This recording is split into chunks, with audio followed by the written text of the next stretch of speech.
جس سے پھری تیری نظر اور جسے دیکھا اسے دونوں جہاں دیکھا کیے. صدیقہ کائنات رضی اللہ تعالی عنہا افسردہ ہو کر اجازت لے کر اپنے باپ کے گھر آئیں، صدیق اکبر کے گھر آئیں، یہ سوچتے ہوئے کہ ماں کو درد دل سناؤں گی، باپ کے سامنے آنسو بہاؤں گی. لیکن فرماتی ہیں گھر پہنچی تو ماں بھی آنسو میں ڈوبی ہوئی ہے، باپ بھی قرآن کی تلاوت کرتے ہیں اور زارو قطار رو رہے ہیں.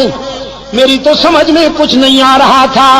دیکھا منافقین کا پراپگنڈا کیسے کیسے معصوموں کو مبتلا کر دیتا ہے. فرماتی ہیں سمجھ میں کچھ نہیں آ رہا تھا کہ میرے گھر کیا قیامت ٹوٹ گئی. یہ تو ام مستاح کی زبانی پتہ چلا کہ عائشہ کتنی بھولی ہے تو، تیرے خلاف تو مستقل محاذ بن چکا ہے، مستقل محاذ بن چکا ہے. تیری کردار کشی کے لیے لمبی چوڑی دلیلیں دی جا رہی ہیں، افسانے گھڑے جا رہے ہیں، کہانیاں گھڑی جا رہی ہیں، قسمیں اٹھائی جا رہی ہیں کہ عائشہ ایسی ہے، عائشہ ویسی ہے.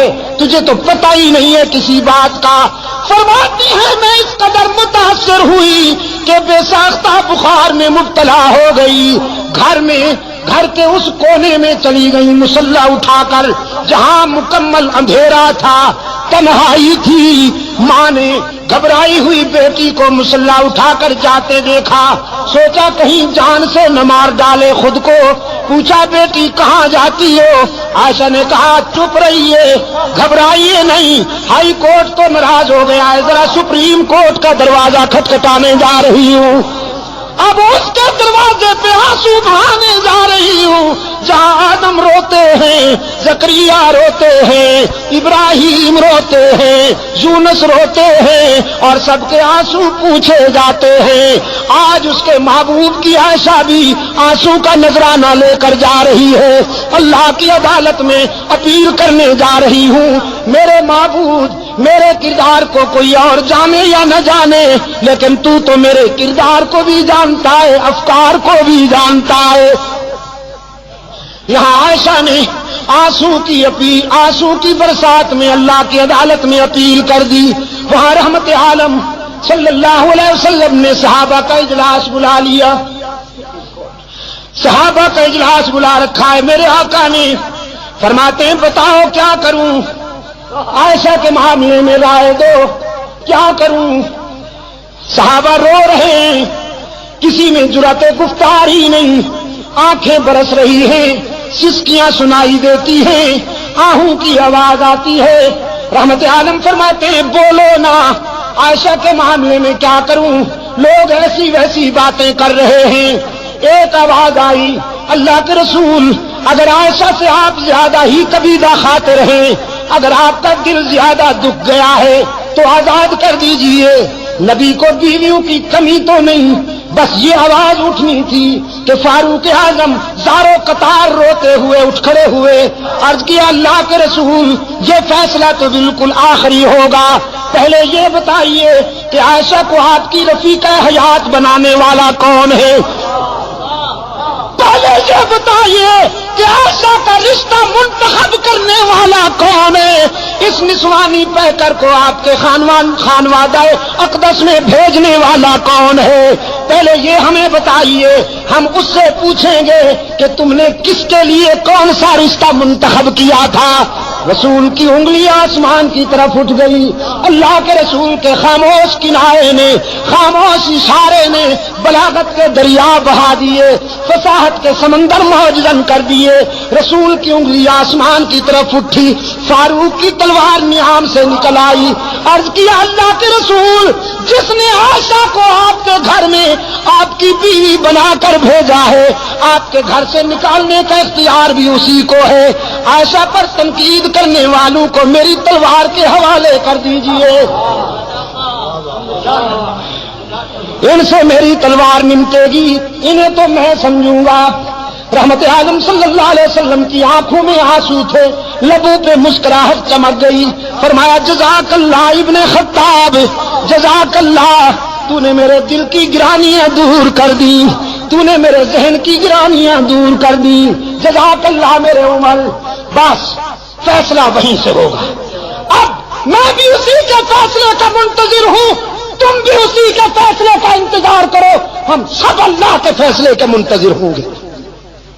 یہاں سے نعرہ تکبیر، نعرہ تکبیر، اسلامی انقلاب، شان صحابہ، شان صحابہ، مولانا عبد المجید شاہ ندیم، مولانا ضیاء الرحمان فاروقی، حضرت مولانا محمد ایوب جان پنوری، چترال کے غیور عوام، مجاہدین افغانستان، ہم سب اللہ کے فیصلے کا انتظار کریں گے۔ میرے آقا یہاں سے اٹھے اور چترال کے روشن ضمیروں جانتے ہو کہاں پہنچے؟ ایک گھر بڑا خوش نصیب ہے، ایک گھرانہ بڑا خوش نصیب ہے، ساری کائنات رسول کے قدموں میں اور رسول ابو بکر کے دروازے پر، صدیق اکبر کے دروازے پہ دستک ہوئی، دروازہ کھٹکھٹایا گیا۔ حضرت عائشہ کی غمزدہ ماں نے ڈوبی ہوئی آواز میں پوچھا، من بالباب، کون ہے؟ ہمارا دروازہ کھٹکھٹانے والا کون ہے؟ بس چھوڑ دو ہمیں اپنے حال پر، ہمیں کیوں ستاتے ہو، ہمیں کیوں تڑپاتے ہو، ہمیں اپنے حال پہ رہنے دو۔ باہر سے کوثر و تسنیم میں دھلی ہوئی آواز بلند ہوئی، ابو بکر کے گھر والوں دروازہ کھولو نا، تمہارے دروازے پہ آسمان رسالت کا سراج منیر آیا ہے، عبداللہ کا یتیم آیا ہے، محمد عربی آئے ہیں، دوڑتی ہوئی آئی ہے۔ حضرت عائشہ کی والدہ دروازہ کھولا، رحمت عالم صلی اللہ علیہ وسلم کو دروازے پہ موجود پایا، عرض کی اللہ کے رسول آپ، صبح صادق طلوع ہو گئی، شام غم کو سویرا مل گیا۔ رحمت عالم صلی اللہ علیہ وسلم نے فرمایا باقی باتیں بعد میں، پہلے یہ بتاؤ میری عائشہ کہاں ہے؟ عائشہ کہاں ہے؟ اور حضرت عائشہ فرماتی ہیں میں اپنی والدہ اور اپنے آقا کے الفاظ سن رہی ہوں، میرے دل نے تقاضا کیا کہ اٹھوں اور دامن رسول سے چمٹ کر جی بھر کے رو لوں، سارے دل کا بوجھ اتار دوں، لیکن پھر میرے ضمیر نے میرے قدم روک لیے۔ کہاں جاتی ہو؟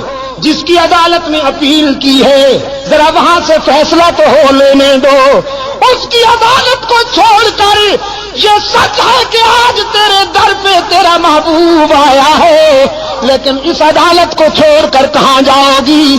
ماں نے عرض کیا اللہ کے رسول میری بیٹی تو اسی دن سے آنسو میں ڈوب چکی ہے، بولتی بھی نہیں، کسی بات کا جواب بھی نہیں دیتی، مصلی پہ سجدے میں روتی رہتی ہے۔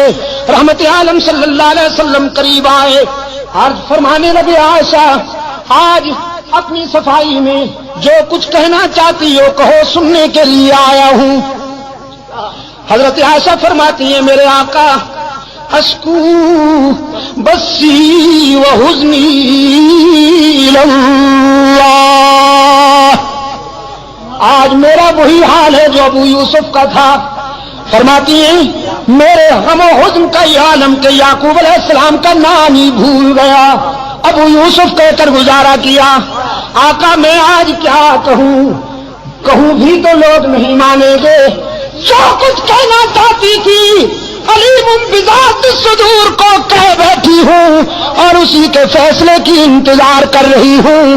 وہ یوسف پر الزام کی صفائی دینے والا ہے، وہ موسیٰ پر الزام کی صفائی دینے والا ہے، وہ عیسیٰ پر حضرت مریم پر لگائے جانے والے الزام کی برات کرنے والا ہے۔ آج ابو بکر کی بیٹی بھی اسی کے دروازے پہ رو رہی ہے، میں نے جو کچھ کہنا تھا اسی کو کہہ بیٹھی ہوں۔ رحمت عالم نے فرمایا عائشہ میں بھی اسی کے فیصلے کا منتظر ہوں، اس لیے کہ تیرے بیٹے نے تیری مصر سپریم کورٹ میں بھیج دی تھی، عمر نے تیرا کیس اللہ کی عدالت میں بھیج دیا ہے، میں بھی اسی کے فیصلے کا منتظر ہوں۔ صدیقہ فرماتی ہے میں نے سوچا وہ بڑا بے نیاز ہے، نہ معلوم کب فیصلہ آئے گا، یہ تو معلوم ہی نہیں تھا مجھے کہ ہمیں میدان و ہمیں گو۔ حضور بیٹھے، چہرے پر وہ پسینے کی بوندیں چمکنے لگی جو وحی کے وقت ہوا کرتی تھی، چادر اوڑھ لی اور جسد اطہر پر وہ کپکپی طاری ہو گئی جو وحی کے وقت ہوا کرتی تھی۔ میں سمجھ گئی کہ کال مل گئی ہے، رابطہ قائم ہو گیا ہے، کانپتی ہوئی اٹھ بیٹھی، دیکھوں فیصلہ کیا ہوتا ہے۔ ماں بھی قریب آ بیٹھی ہے۔ رحمت عالم صلی اللہ علیہ وسلم پر کچھ دیر وحی کی کیفیت طاری رہی، پھر حضور نے چہرہ اطہر سے چادر اٹھائی۔ حضرت عائشہ فرماتی ہیں میں نے غور سے چہرہ رسول کو پڑھا اور رسول کے چہرے پر نظر پڑتے ہی میرے ضمیر نے مجھے بشارت دی، عائشہ مبارک ہو تو کیس جیت گئی، تیری شام غم ختم ہو گئی۔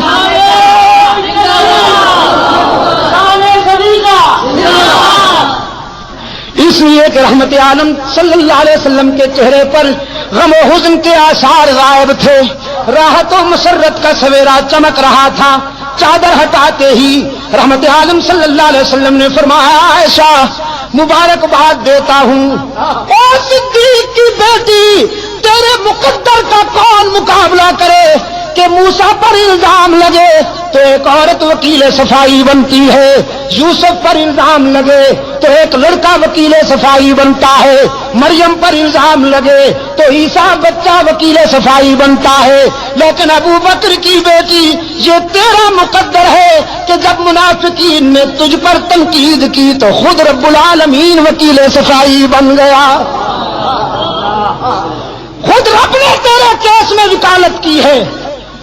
اور قرآن اترا الخبیثات للخبیثین والخبیثون للخبیثات والطیبات للطیبین والطیبون للطیبات اولئک مبرؤون مما یقولون لهم مغفرۃ ورزق کریم۔